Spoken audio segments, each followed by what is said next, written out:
मैले दुःख गरेको ठाउँमा आएको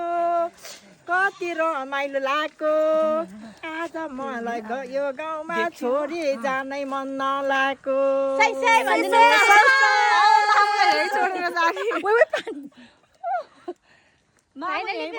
जन्मिनु भएको हेर्नु भित्रिनु भएको बुहारी भएर भित्रिनु भएको घर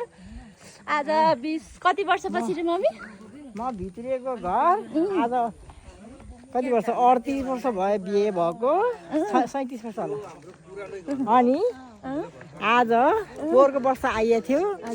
आएर यहीँ तलै यस्तो बसेर एकछिन रमाइलो गरेर गइयो अहिले सबै फ्यामिली आइयो रमाइलो भयो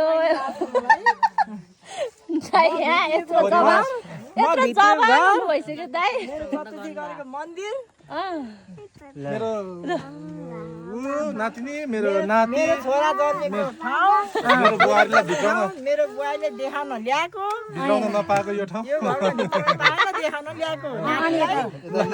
आज पुरा भयो ल है त घरलाई पनि बाई बाई मेरो जन्म घरलाई